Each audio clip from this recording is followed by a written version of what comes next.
after 3 pregnancies, getting up to 290 pounds and yo-yo dieting for years. I thought my body was broken. My metabolism was always really slow and I could never lose any fat until I stumbled upon this purple tea ritual from an unusual Kenyan tribe where everyone is thin, lean, and healthy, in their 30s all the way up to their 90s. And when I saw how quickly it transformed my body and my belly, along with some of my closest friends and family who were overweight their entire lives, I became a believer because I just couldn't ignore the results anymore. This 10-second purple tea ritual has nothing to do with starving yourself, cutting carbs, skipping meals, and you don't even have to do any exercise if you don't want to. There's no counting points, there's no counting calories, and there's no complicated rules to follow whatsoever. All you have to do is follow this simple ritual every morning before you eat breakfast, so your body starts burning calories at a faster rate, along with burning up your belly fat for energy. My belly fat started melting off that first night. After having 3 kids and weighing close to 290 pounds, even though my husband left me and I was severely depressed. So if I can lose over 100 pounds and flatten my stomach at the same time after everything my body has been through, then there's no reason you can't do it too. Because I'm nothing special.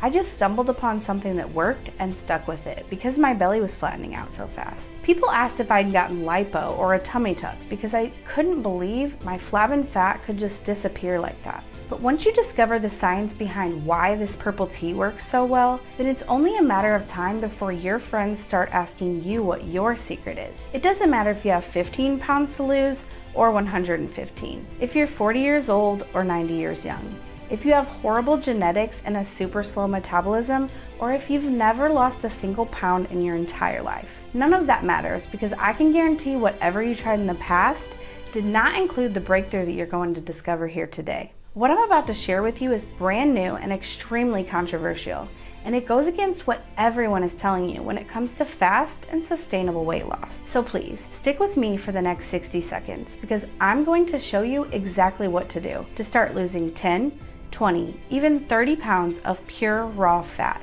right from your own home. The weight loss industry is a multi-billion-dollar enterprise, and some of the higher ups noticed the results I was posting on social media. So they're doing everything they can to shut this video down. Because if you realize how easy and simple it is to actually burn fat and lose weight without their prescription medications, expensive gym memberships, and bogus detoxes and cleanses, they stand to lose billions of dollars. So please, don't close out of this video because I can't guarantee it will still be here tomorrow.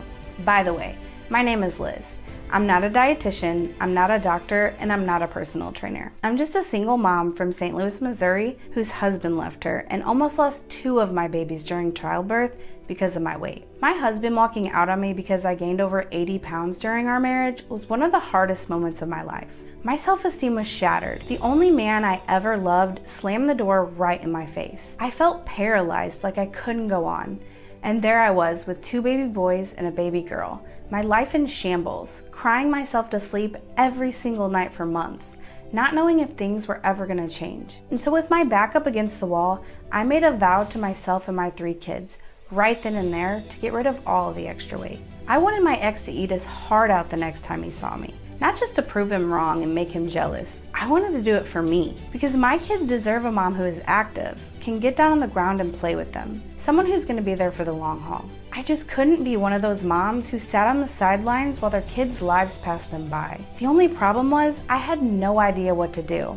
I know that sounds silly, because if you want to lose weight, you should just eat more salads and protein while cutting out all the junk, right? Well, that's exactly what I had been doing for the past 10 years. You name a diet out there, I tried it. I was counting points, I was eating whole foods, I was fasting in the morning, I was going for long walks, I ran while pushing the stroller, I gave up fast food, no liquid calories. I cooked most of my own meals and rarely ate out. I even cut out my weekend glasses of wine. And yet, after those first few pounds came off, I got stuck. My body stalled and my weight plateaued.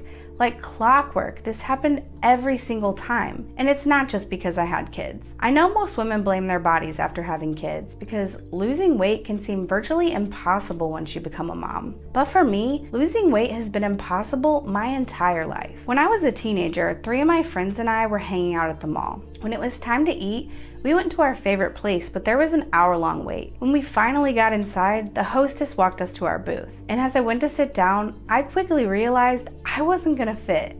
I literally could not fit in the booth. Completely humiliated, I told my friends to stay and eat while I rushed out the door with tears pouring down my face. I still think about it all the time because it was so humiliating. I have dozens of stories just like that, because when you grow up overweight, you really don't fit into the world around you. It's like everything is there to make you remember that you're bigger than everyone else. So if you've ever felt insecure, self-conscious, or just plain frustrated with your weight or your body, just know you're not alone.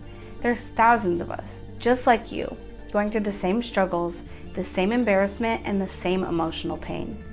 But as things kept getting worse and worse, a sliver of hope peeked through the dark clouds, and this simple purple tea ritual practically fell into my lap at the moment I was least expecting it. I had just gotten my kids down for the night. Getting 3 kids in bed at the same time is so exhausting. I felt like I had just run 5 miles, and so I went over to the couch to veg out, since this was my only true mommy time where no one needed anything from me. As I was scrolling through social media on my phone, one of my friends who's a fitness coach shared an article from the US National Library of Medicine. It was about how every person has their own personal set point when it comes to their weight. Basically, we each have a genetically programmed weight that our body wants to be at, based on your gender, DNA, genetics, hormones, and other psychological elements, much like your hair, height, and eye color. You don't have any control over this. That's why some people are naturally heavy, while others are more petite or thin. And your body will fight to stay within 10 to 20 pounds of your set point, no matter what. Some people have a set point of 120 pounds, like your skinny friend who eats whatever she wants and never gains a pound. For others, it's 185 pounds, or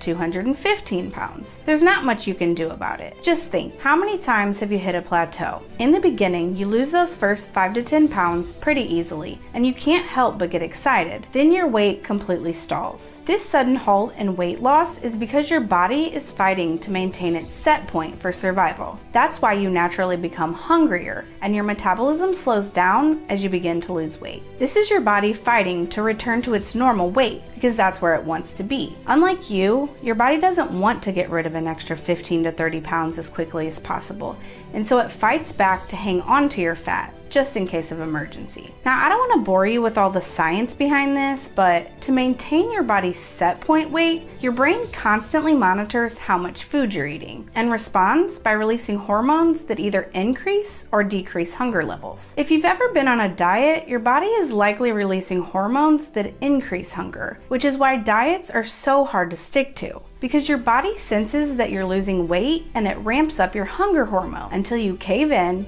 start eating more, so your weight returns to its set point. I sat there reading this article stunned. I felt like they were talking directly to me, because this is what happened every single time I went on a diet. I would lose some weight in the beginning, get super excited. I'd finally think that I had everything figured out, and then a week or 2 in, my weight would stall. I'd diet even harder, start exercising more, and my body would fight back by making me more hungry as my metabolism slowed down and my weight hit a standstill. I always thought I was doing something wrong, but it turns out my body just wanted to get back to its set point, which for me was way more than I wanted to weigh. I felt cursed because my set point was so high. I couldn't get below 275 pounds for the life of me. After being so embarrassed when I couldn't fit in the booth at the restaurant with my friends, I just couldn't accept that I'd be stuck at this weight for the rest of my life. And I kept thinking, if everyone has their own set point, then why is it so easy to gain weight, yet so hard to lose it? As I kept pouring through the research, it turns out that as a survival mechanism, the body fights much harder to prevent weight loss than weight gain. This is known within the scientific community as asymmetric biological control. Basically, the body easily converts extra calories into fat regardless of changes in calorie intake. So if your body is converting all your extra calories into fat, and then you cut way back on calories to try to lose weight, your body is going to fight like crazy to hang on to that fat, even if you're only eating 500 calories a day. Before long, you're super hungry all the time. You finally give in and start eating more, which only creates more fat that goes straight to your belly, hips, and thighs. It's a vicious and frustrating cycle, which is why so many people quit, give up, and just accept the fact that they're destined to be overweight for their entire life. I have to admit, after reading all this for myself, I started feeling even more hopeless. If we all have a specific set point that our body wants to be at, and we're basically stuck there for the rest of our lives, then what's the point of even trying anymore? It's just too hard, especially if you're super busy and have kids and a career. A few weeks later, I went to my doctor for a post-pregnancy checkup. After weighing in at 292 pounds, he was really concerned, and he started asking me all of these questions about why I wasn't trying harder to lose weight. I told him about all the diets I'd been on over the past few years, how I was eating more whole foods and I cut out all the junk, yet my weight barely budged. Then, as the tears started rolling down my face, I broke down. I told him about all the research I was doing and how none of this really matters because my body is stuck at this set point for the rest of my life. And I was sick and tired of struggling.